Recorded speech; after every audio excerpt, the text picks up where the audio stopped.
Hi folks, in this series of lectures of ESP32 camera, we will see about how to create web streamers from the scratch.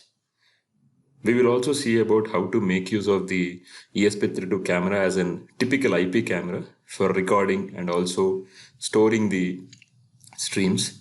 We will also see about how to create time-lapse videos very beautifully using ESP32 camera.